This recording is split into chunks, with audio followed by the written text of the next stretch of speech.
Hi my dear friends, എല്ലാവർക്കും ഒരിക്കൽ കൂടി MP ടോക്സിലേക്ക് സ്വാഗതം. ഞാൻ മിസ്റ്റർ പഞ്ചപാടം.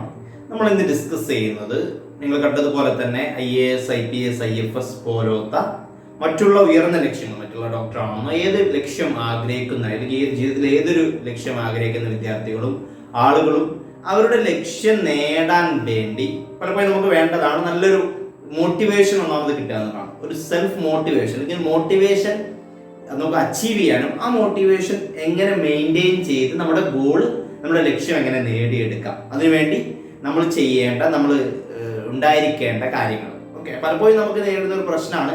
പലപ്പോഴും നേരിടുന്ന പ്രശ്നം മോട്ടിവേഷൻ തുടക്കത്തിൽ കിട്ടാൻ വലിയ ബുദ്ധിമുട്ടുണ്ടാവില്ല. അപ്പം നമുക്ക് ഒരു IAS, IPS ഒക്കെ ആഗ്രഹിക്കുന്ന ആളാണെങ്കിൽ ഏതേ കാരണം ഇപ്പോൾ IAS ആരെ കണ്ടാലോ അല്ലെങ്കിൽ അവരുടെ ഒരു സെമിനാറിൽ ഇരുന്നാലൊക്കെ നമുക്ക് നേടാനുള്ള ഒരു മോട്ടിവേഷൻ കിട്ടിയെന്ന് വരും. പക്ഷെ ആ മോട്ടിവേഷൻ മെയിൻറ്റെയിൻ ചെയ്യുക എന്നുള്ളതും അത് നമുക്ക് അച്ചീവ് ചെയ്യുന്നത് വരെ മെയിൻറ്റെയിൻ ചെയ്യുക എന്നുള്ളത് പലപ്പോഴും വലിയൊരു ഇമ്പോർട്ടൻ്റ് ആയിട്ടുള്ള കാര്യമാണ്. കുറച്ച് പഠിക്കുമ്പോൾ നമുക്കൊരു മടുപ്പ് വരും, പിന്നെ ഒരു മോട്ടിവേഷൻ കിട്ടാതിരിക്കുക, പഠിക്കാനൊരു താല്പര്യം ഇല്ലാതിരിക്കുക. ഇതൊക്കെ പലപ്പോഴും നമ്മൾ നേരിടുന്ന ഒരു പ്രശ്നമാണ്.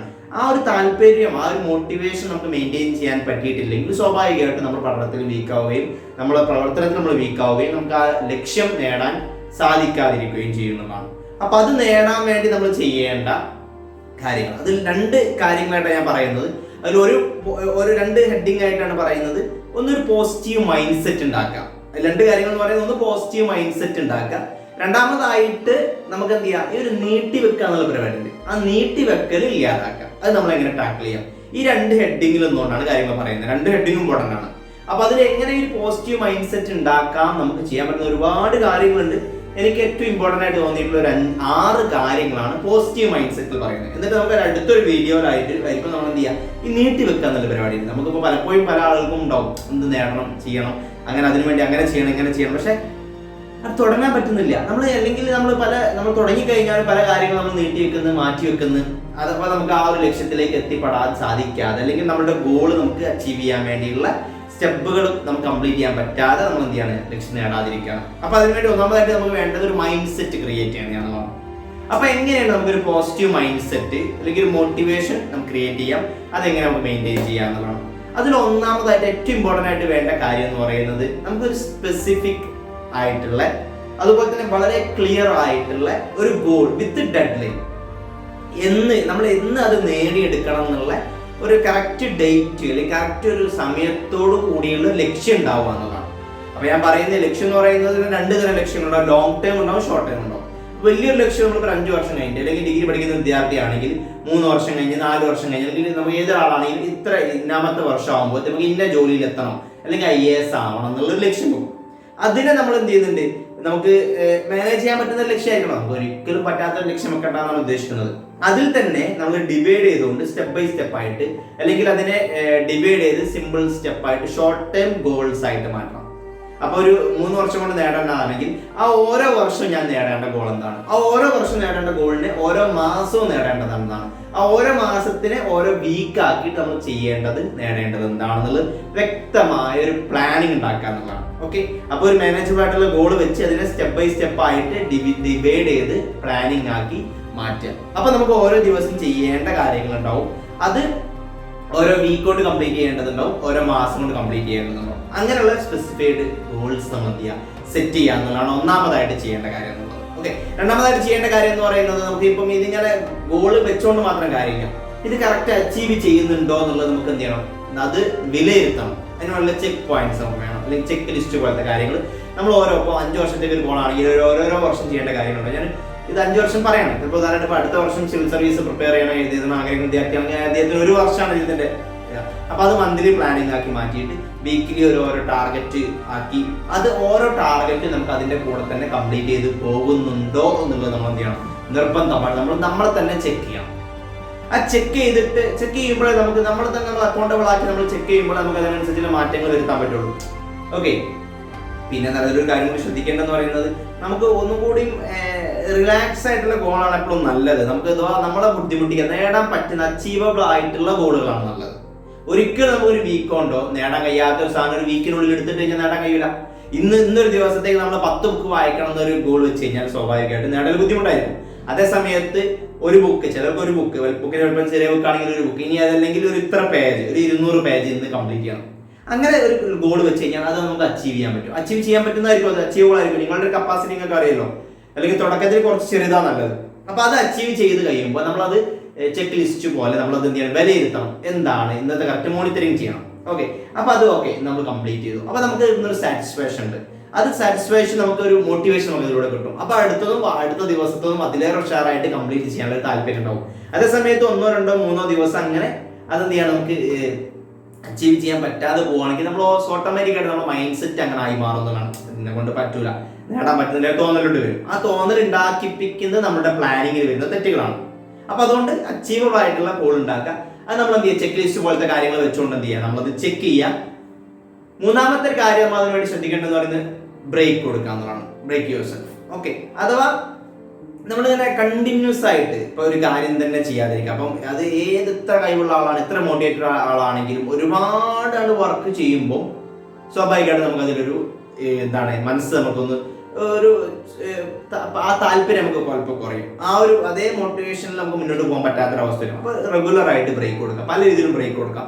ഇപ്പൊ നമ്മൾ സ്വാഭാവികമായിട്ടും ഇപ്പോൾ ഡെയിലി പഠിക്കുന്ന ഒരു കാര്യത്തിലാണെങ്കിൽ ഇപ്പം കംപ്ലീറ്റ് ഒരു 5 hour അറ്റസിറ്റിയിൽ പഠിക്കാതെ ഒരു 1 hour കൊടുക്കുക, ചെറിയൊരു ബ്രേക്ക് കൊടുക്കുക.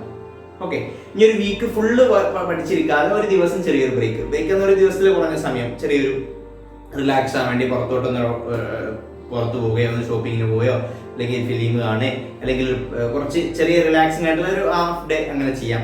ഇനി ഒരു മന്ത് കംപ്ലീറ്റ് നമ്മൾ പഠിക്കുന്നതിന് പകരം കുറച്ച് ദിവസം, ഒരു ദിവസം നമ്മൾ ചെറിയൊരു ട്രിപ്പോ ചെറിയൊരു നമുക്ക് ഒരു ഇത് കിട്ടുന്ന കാര്യങ്ങൾ. അപ്പോൾ ഒരു ബ്രേക്ക് കൊടുത്ത് ചെയ്യുമ്പോൾ നമ്മളൊന്നും കൂടി ചെറിയ ബ്രേക്ക് എന്ന് പറയുന്നത്, ഫോർ എക്സാമ്പിൾ ഇപ്പോൾ നമ്മൾ ഒരുപാട് പഠിക്കുമ്പോൾ 1 മണിക്കൂർ 40 മിനിറ്റ് 1 മണിക്കൂർ കഴിയുമ്പോൾ ചെറിയൊരു ബ്രേക്ക് 5 മിനിറ്റ് ബ്രേക്ക്, ഒരു ടീ ഒരു കോഫിയെ കൊടുക്കുമ്പോൾ ഒന്നുകൂടെ നമ്മൾ എനർജറ്റിക് ആവും. ആ എനർജി നമ്മൾ അടുത്ത് ചെയ്യുന്ന കാര്യത്തിന് എഫിഷ്യൻസി കൂടും.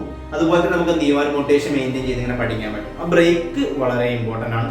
അത് നമ്മൾ എന്ത് ചെയ്യരുത്, ഒരിക്കലും ഒഴിവാക്കിക്കൊണ്ടായിരിക്കരുത് നമ്മുടെ എന്തുണ്ടാവാം പ്രിപ്പറേഷൻ.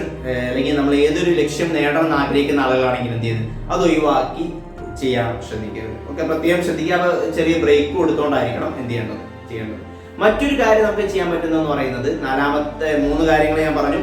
4ാമത്തെ കാര്യം ഒക്കെ എന്ന് പറയുന്നത് എന്താണ്, പോസിറ്റീവ് ആയിട്ടുള്ള അല്ലെങ്കിൽ മോട്ടിവേറ്റിംഗ് ആയിട്ടുള്ള സ്റ്റോറീസ്, സ്പീച്ചസ് ഒക്കെ അടുത്ത് കാണാൻ ശ്രമിക്കാം. അപ്പൊ നമ്മൾ എത്ര മോട്ടിവേഷനോട് കൂടി വന്നതാണെങ്കിലും ഇപ്പൊ തുടക്കത്തിൽ നമുക്ക് IAS ആഗ്രഹിച്ച് ഇറങ്ങുന്ന ഒരാൾക്ക് എന്ന് പറയുന്നത് നല്ല മോട്ടിവേഷനോട് കൂടി വന്ന ഒരാളായിരിക്കും. പക്ഷെ കുറച്ച് കഴിയുമ്പോൾ എന്ത് ചെയ്യുന്ന മോട്ടിവേഷൻ കുറയുന്നൊരവസ്ഥയാണ്. ആ മോട്ടിവേഷൻ ഒന്ന് നമ്മൾ വീണ്ടും തട്ടി കൊടുത്ത് ഉഷാറാക്കി കൊടുക്കാൻ വേണ്ടി ഇടയ്ക്കൊരു മോട്ടിവേഷൻ സ്പീച്ചസും സ്റ്റോറീസ് ഒക്കെ ഒന്ന് കാണുക, വായിക്കുക. അതിനുവേണ്ടി ഇപ്പോൾ നമുക്ക് യൂട്യൂബൊക്കെ ഒരുപാട് ഉപയോഗപ്പെടുത്തും. ഒരുപാട് മോട്ടിവേഷൻ സ്റ്റോറീസും കാര്യങ്ങളും, ഒരുപാട് ടോക്സുകളും, ഒരുപാട് കഷ്ടപ്പാടുന്ന വിജയത്തിലേക്ക് എത്തിയ ആളുകളുടെ അവരുടെ അനുഭവങ്ങളൊക്കെ പറയുന്ന ഒരുപാട് സ്പീച്ചസ് ഒക്കെ ഉണ്ടാവും. അപ്പൊ അതൊക്കെ കേൾക്കുമ്പോൾ ഓക്കെ, ഇത്രയും ബുദ്ധിമുട്ടുള്ള ഒരാൾ ഇതിലേക്ക് എത്തി, എന്തുകൊണ്ട് എനിക്ക് നേടിക്കൂടാ? ഇപ്പൊ SLCയിൽ തോറ്റ PVG IPS പോലത്തെ ആളുകൾ എന്തുകൊണ്ട് IPS നേടി, അപ്പൊ എന്തുകൊണ്ട് എനിക്ക് നേടിക്കൂടാ? അല്ലെങ്കിൽ ഓർഫനേജിൽ നിന്നും പഠിച്ച് വന്ന് ഓപ്പൺ ആയിട്ട് ഫുള്ള് പഠിച്ച് സ്കൂളിലൊന്നും പോവാതെ കോളേജിലൊന്നും പോവാതെ പഠിച്ച മുഹമ്മദ് ഷിഹാബ് IAS എടുത്ത്, അപ്പൊ എന്തുകൊണ്ട് എനിക്ക് നേടിക്കൂടാ? അദ്ദേഹത്തിന്റെ പുസ്തകം വായിക്കുന്നതിലൂടെ, അദ്ദേഹത്തിന്റെ സ്റ്റോറി വായിക്കുന്നതിലൂടെ, അല്ലെങ്കിൽ അദ്ദേഹത്തിന്റെ സ്റ്റോറികൾ കേൾക്കുന്നതിലൂടെ നമുക്കൊരു മോട്ടിവേഷൻ കിട്ടും. സ്വാഭാവികമായിട്ടും ആ മോട്ടിവേഷൻ കിട്ടുമ്പോൾ പഠിക്കാനുള്ള ഒരു താല്പര്യം ഉണ്ടാവും. അപ്പൊ നമ്മൾ ഓരോ സ്റ്റെപ്പ് ബൈ സ്റ്റെപ്പ് ആയിട്ട് നമുക്ക് എന്ത് ചെയ്യും, പ്രോഗ്രസ് ഉണ്ടാവുന്നതാണ്. അപ്പം ഒരു മോട്ടിവേഷൻ സ്റ്റോറീസും സ്പീച്ചസും കാര്യങ്ങളൊക്കെ നിങ്ങൾക്ക് ഒരുപാട് സ്പീച്ചസ് യൂട്യൂബിലൊക്കെ അവൈലബിൾ ആണ്. ഏതെങ്കിലുമൊക്കെ അതിന് റെഗുലർ ആയിട്ട് 10 മിനിറ്റ് കേൾക്കാൻ പറ്റി അത് നന്നായിരിക്കും. എൻ്റെ ഒരു അഭിപ്രായമാണത്. ഓക്കെ, ഒരു ഡെയിലി ഒരു 10 മിനിറ്റ്, ഒരുപാട് നമ്മൾ സമയം കഴിയുന്നില്ല സോഷ്യൽ മീഡിയയിലും കാര്യങ്ങളൊക്കെ, ഒരു 10 മിനിറ്റ് ഒരു സ്പീച്ച് കേൾക്കാൻ വേണ്ടി നമ്മൾ എടുക്കാം. ഓക്കെ, നാളത്തേക്ക് ചെയ്യേണ്ട സ്പീച്ച് ഒന്ന് സെലക്ട് ചെയ്ത് വെച്ചാലും പ്രശ്നമില്ല. ഒരു സ്പീച്ച് കാണാം, അതേ സമയത്ത് ശ്രദ്ധിക്കേണ്ട കാര്യം ഒരു സ്പീച്ച് കാണും, അടുത്ത സമയത്ത് അടിയിലൊരു ഫിലിം കാണും, അത് കണ്ട് ആ സമയം അന്നത്തെ സമയം മൊത്തം തീർക്കരുത്. അതിൽ പ്രത്യേകിച്ച് മോട്ടിവേഷൻ കിട്ടില്ല. ആ സ്പീച്ച് കാണാൻ അത് കഴിഞ്ഞിട്ട് അവിടെ നിർത്തി വെക്കാൻ ശ്രദ്ധിക്കണം. ഓക്കെ, അത് ആയിരുന്നു നമുക്ക് ചെയ്യാൻ പറ്റും. മറ്റൊരു കാര്യം എന്ന് പറയുന്നത് പോസിറ്റീവ് ആയിട്ടുള്ള ആളുകളുമായിട്ട് ഇടകലരാനുള്ള സാഹചര്യം ഉണ്ടാക്കാൻ നമ്മുടെ ഫ്രണ്ട്സും സറൗണ്ടിങ്ങും എന്ത് ചെയ്യുക, പോസിറ്റീവ് മൈൻഡ് സെറ്റ് ഉള്ള ആളുകളുമായിട്ട് കൂട്ടുകൂടാം. ഇപ്പൊ നമ്മളൊരു മേഖല പ്രവർത്തിക്കണം, ആ മേഖലയിൽ തന്നെയുള്ള എക്സ്പെർട്ടായ ആളുകൾ തന്നെ വേണമെന്നില്ല. ഇപ്പൊ പല മേഖലയിലുള്ള ആളുകളാവട്ടെ, അല്ലെങ്കിൽ ഒരുപാട് പഠിക്കുന്ന ആളുകളോ പഠിച്ച ആളുകളോ ആവണമെന്നില്ല. പക്ഷെ അവരുമായിട്ട് നമുക്ക് ഇടപഴകുമ്പോൾ അവർ നമ്മൾ സപ്പോർട്ട് ചെയ്യും. നമ്മുടെ എന്താണ് സ്റ്റുഡൻസുമായി ബന്ധപ്പെട്ട ആളുകൾ തന്നെ ആവാം, ഫ്രണ്ട്സ് ആവാം, ടീച്ചേഴ്സ് ആവാം, മറ്റുള്ള ഓരോ മേഖലയിൽ വിജയിച്ച ആളുകളാവാം, ഇനി അതല്ലാത്ത സാധാരണ നമ്മുടെ ഫാമിലിപ്പെട്ട ആളുകളാവാം. പക്ഷെ നമുക്കൊരു പോസിറ്റീവ് വൈബ്, പോസിറ്റീവ് എനർജി തരുന്ന ആളുകളുമായിട്ട് കൂട്ടുകൂടാൻ വേണ്ടി ശ്രമിക്കാം. അപ്പൊ അവരായിട്ട് സംസാരിക്കുമ്പോഴോ അവരെ കൂടെ ഇരുന്ന് സംസാരങ്ങൾ കേൾക്കുമ്പോഴൊക്കെ നമുക്ക് എന്ത് ചെയ്യുന്ന ഒരു പോസിറ്റീവ് എനർജി കിട്ടുന്നുണ്ട്. ഇപ്പൊ നമ്മൾ പറയാറുണ്ടല്ലോ, അപ്പൊ നമ്മൾ വിജയിച്ച ആളുകളുടെ പ്രോഗ്രാമിലൊക്കെ പങ്കെടുക്കണം എന്ന് പറയുന്നത് അവർ വരുമ്പോൾ ഭയങ്കര പോസിറ്റീവ് എനർജി ഉള്ള ആളുകളായിരിക്കും. അവർ വരുമ്പോൾ ഓട്ടോമാറ്റിക്കായിട്ട് ആ എനർജി നമുക്ക് കിട്ടും. ഇപ്പൊ നിങ്ങൾ ഒന്ന് ട്രൈ ചെയ്ത് നോക്ക്.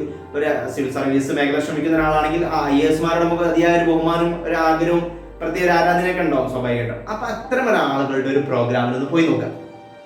അപ്പൊ അവരൊന്ന് അടുത്ത് നമ്മൾ പാസ് ചെയ്യുമ്പോൾ തന്നെ നമുക്ക് അന്നൊരു എനർജി കിട്ടും. എനിക്ക് എന്തൊക്കെ ആവണം, എനിക്ക് പറ്റും എന്നുള്ളൊരു തോന്നലൊക്കെ എനിക്ക് കിട്ടാറുണ്ടോ? അതാണ് പോസിറ്റീവ് ആളുകളായിട്ട് കൂടുമ്പോൾ നമുക്ക് എനർജി നമുക്ക് കിട്ടുന്നതാണ് പറയുന്നത്. ഓക്കെ, അപ്പൊ ആ എനർജി കിട്ടാൻ വേണ്ടി അത്തരം ആളുകളായിട്ട് നമ്മൾ എന്ത് ചെയ്യുക, കൂട്ടുകൂടുക. അവർ അവരുടെ സറൗണ്ടിങ്സിലാക്കി നമുക്ക് എന്ത് ചെയ്യാം, എപ്പോഴും നിൽക്കാൻ വേണ്ടി ശ്രമിക്കുക. പഠിക്കുന്ന സമയത്തും അത്തരം ആളുകളെ കൂട്ടുക, മറ്റുള്ള കാര്യങ്ങൾ കൂട്ടുമ്പോൾ സ്വാഭാവികമായിട്ട് നമുക്ക് എന്ത് ചെയ്യുന്നുണ്ട്, ഒരു പോസിറ്റീവ് വൈബ് നമുക്ക് കിട്ടും. അത് നമ്മുടെ പഠനത്തെയും നമ്മുടെ മോട്ടിവേഷനാക്കി നിലനിർത്താൻ സഹായിക്കുന്നതാണ്. ആറാമത്തെ ഒരു കാര്യം എന്ന് പറയുന്നത്, നമ്മൾ കൂടുതലായിട്ട് നമ്മളെ ശരീരം തന്നെ ബുദ്ധിമുട്ടിക്കാതിരിക്കാം. അപ്പൊ എല്ലാ കാര്യത്തിലും ഒരുപാട് നേരം ഇരുന്ന് പഠിച്ചിട്ടും ഒരുപാട് വർക്കുകളോട് കൊടുത്തിട്ടും അച്ചീവ് ചെയ്യാൻ പറ്റാത്ത അത്രയും ടാർഗറ്റ് കൊടുത്തു. ഓക്കെ, നമുക്ക് ബ്രേക്ക് കൊടുക്കാതെ, റിലാക്സേഷൻ കൊടുക്കാതെ, മൈൻഡ് സെറ്റ് ഭയങ്കര ഫുൾ ടൈം എൻഗേജ്ഡ് ആക്കി ഒന്ന് ഉറങ്ങാൻ സമയം കൊടുക്കാതെ ഒക്കെ ഓവർ നമ്മൾ എന്ത് ചെയ്യുക, ബുദ്ധിമുട്ടിക്കാതിരിക്കുക. സ്വയം കൂടുതലായിട്ട് എന്ത് ചെയ്യുക, ബുദ്ധിമുട്ടിക്കാതിരിക്കുക. നമ്മുടെ ശരീരത്തും ചുമരുണ്ടെങ്കിലല്ലേ വരയ്ക്കാൻ പറ്റുള്ളൂ. ശരീരത്തിനും മനസ്സിനും റിലാക്സ് ആയിക്കൊണ്ട് കാര്യങ്ങൾ ചെയ്ത് പോകുമ്പോഴാണ് നമുക്ക് എന്ത് ചെയ്യാൻ മോട്ടിവേഷൻ മെയിൻറ്റെയിൻ ചെയ്യാൻ പറ്റുക. അപ്പൊ ഈ ഒരു 6 കാര്യങ്ങൾ, ഒന്നാമതായിട്ട് നമുക്ക് സ്പെസിഫൈഡ് ആയിട്ടുള്ള ഒരു ഗോൾ നമ്മൾ എന്ത് ചെയ്യുക ഉണ്ടാവുക. അത് കറക്റ്റ് ടൈമിൽ എത്ര ടൈമിനുള്ളിൽ നേടണം എന്നുള്ള വ്യക്തമായ ഒരു ഗോൾ. അതിൽ തന്നെ ഷോർട്ട് ടൈം ലോങ് ടേം ആയിട്ടൊക്കെ ബ്രേക്ക് ചെയ്ത് ഓരോ ഇത് ഡിവൈഡ് ചെയ്ത് കൊടുത്ത് നമ്മൾ എന്ത് ചെയ്യുക, സെറ്റ് ചെയ്യുക എന്നുള്ളതാണ്. രണ്ടാമതായിട്ട് നമ്മൾ എന്ത് ചെയ്യുക, നമുക്കൊരു ചെക്ക് ലിസ്റ്റ് പോലെ ഓക്കെ നമ്മളത് കറക്റ്റ് ചെക്ക് ചെയ്യുക എന്നുള്ളതാണ്. നമ്മൾ ഓരോ കാര്യങ്ങളും ചെക്ക് പോയിന്റ് കറക്റ്റ്, ഓരോരോ ടാർഗറ്റ് നമ്മൾ കറക്റ്റ് ചെക്ക് ചെയ്ത് നടന്നു പോകുന്നുണ്ടോ എന്നുള്ള സെൽഫ് മോണിറ്ററിങ് ചെയ്യുക, ഇവാലുവേഷൻ ചെയ്യുക, ചെക്ക് ചെയ്യുക, അതിനനുസരിച്ചുള്ള മാറ്റങ്ങൾ വരുത്തുക എന്നുള്ളതാണ് ചെയ്യേണ്ടത്. മൂന്നാമത്തെ കാര്യം എന്ന് പറഞ്ഞാൽ റെഗുലർ ആയിട്ട് ബ്രേക്ക് കൊടുക്കുക. നമ്മൾ ഒറ്റ സ്ട്രെച്ചിൽ ഒരു കാര്യങ്ങളും ചെയ്യാതിരിക്കുക. കറക്റ്റ് ആവശ്യമുള്ള സമയങ്ങളിൽ ബ്രേക്ക് കൊടുക്കാൻ വേണ്ടി ശ്രമിക്കുക. നാലാമത്തെ കാര്യം എന്ന് പറയുന്നത് പോസിറ്റീവ് ആയിട്ടുള്ള അല്ലെങ്കിൽ മോട്ടിവേറ്റഡ് ആയിട്ടുള്ള ടോക്സ്, സ്പീച്ചസ്, സ്റ്റോറീസ് കാര്യങ്ങളൊക്കെ വായിക്കുക, കേൾക്കുക. അഞ്ചാമത്തെ കാര്യം എന്ന് പറയുന്നത് പോസിറ്റീവ് ആളുകളെ കൊണ്ട് എന്ത് ചെയ്യുക, നമ്മൾ സറൗണ്ടിങ്സ് നമ്മൾ നിറക്കാൻ വേണ്ടി പ്രത്യേകം ശ്രദ്ധിക്കുക. അവരായിട്ട് നമ്മൾ കൂട്ടുകൂടാനും ഇടപഴകാനും ഒരുമിക്കാനും ശ്രദ്ധിക്കുക. ആറാമത്തെ കാര്യം എന്ന് പറയുന്നത് ഓവർ നമ്മളെന്തായാലും എന്ത് ചെയ്യുക, വർക്ക് ലോഡ് കാര്യങ്ങളൊക്കെ കൊടുത്ത് സ്ട്രെസ്ഫുൾ ആക്കാതിരിക്കുക. ഓവർ കഴിയാത്ത കാര്യങ്ങൾ, നമ്മളെ മൈൻഡ് വീക്ക് ആക്കുന്ന കാര്യങ്ങൾ നമ്മൾ സ്വയം ചെയ്യാതിരിക്കുക എന്നുള്ളതാണ്. നമ്മളൊരു പോസിറ്റീവ് മൈൻഡ് സെറ്റ് ചെയ്യാൻ വേണ്ടി ചെയ്യേണ്ട 6 കാര്യങ്ങളാണ്. നമുക്ക് അടുത്തതിന്റെ തുടർച്ച അത് കണ്ടിന്യൂ ചെയ്യണമെങ്കിൽ ഒരു കാര്യം കൂടി ഉണ്ട്, നമുക്ക് ഈ മാറ്റി വെക്കുക എന്നുള്ള ഒരു പരിപാടിയുണ്ട്. അത് നമുക്ക് തടയണം. അതിനു വേണ്ടി ചെയ്യേണ്ട കുറച്ച് കാര്യങ്ങളുണ്ട്. അത് നമ്മൾ നെക്സ്റ്റ് വീഡിയോയിലായിരിക്കും ചെയ്യുക. അപ്പൊ ഇത് കറക്റ്റ് നോട്ട് ചെയ്യുക. അത് നിങ്ങളൊന്ന് ശ്രദ്ധിക്കുക. ഓരോരോ കാര്യങ്ങളായിട്ട് മാറ്റം വരുത്താം. ഒരു 1 മന്ത് ഞാൻ പറഞ്ഞ രീതിയിൽ ശ്രമിച്ചു നോക്ക്. നിങ്ങൾ സ്വാഭാവികമായിട്ട് എന്ത് ചെയ്യും, നിങ്ങൾ ഉദ്ദേശിക്കുന്ന ലക്ഷ്യങ്ങളോട്ട് വലിയ ബുദ്ധിമുട്ടില്ലാതെ ഈസി ആയിട്ട് നിങ്ങൾ പ്രോഗ്രസ്സോട് കൂടി നിങ്ങൾക്ക് അതിലേക്ക് എത്തുന്നതായിട്ട് നിങ്ങൾക്ക് തന്നെ മനസ്സിലാവും. പ്രത്യേകം ശ്രദ്ധിക്കുക. ഓക്കെ, അതുപോലെ തന്നെ IAS, IPS, IFS പോലത്തെ ലക്ഷ്യങ്ങളിലേക്ക് പഠിക്കുന്ന വിദ്യാർത്ഥികൾക്ക് വേണ്ടി വളരെ കുറഞ്ഞ ഫീസിൽ UPSC പഠിക്കാൻ വേണ്ടിയുള്ള പ്രോഗ്രാമുകൾ നമ്മുടെ ഭാഗമായിട്ടുണ്ട്. അതിനെക്കുറിച്ച് കൂടുതൽ അറിയാനുള്ള നമ്പറുമായിട്ട് ബന്ധപ്പെടുക. അതുപോലെ തന്നെ നമ്മുടെ ടെലിഗ്രാം ചാനലിൻ്റെ അതിൻ്റെ ലിങ്ക് ഡിസ്ക്രിപ്ഷൻ ബോക്സിൽ അവൈലബിൾ ആണ്.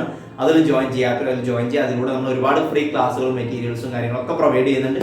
ശ്രദ്ധിക്കുക. ഓക്കെ, അപ്പം നിങ്ങളുടെ അഭിപ്രായങ്ങൾ, സംശയങ്ങൾ, കാര്യങ്ങളൊക്കെ എന്ത് ചെയ്യുക, നിങ്ങൾ കമൻറ്റായിട്ട് രേഖപ്പെടുത്തുക. അത്തരം കാര്യങ്ങളൊക്കെ ഞാൻ ഒന്നുകിൽ വീഡിയോസ് ആയിട്ടോ അല്ലെങ്കിൽ ഡൗട്ട്സ് അതിലൂടെ തന്നെ ക്ലിയർ ചെയ്യുന്നതായിരിക്കും. അപ്പോൾ നമുക്ക് ഇനി അടുത്ത വീഡിയോയിൽ ഇതിൻ്റെ ബാക്കി നമുക്ക് എന്ത് ചെയ്യാം. അതുവരേക്കും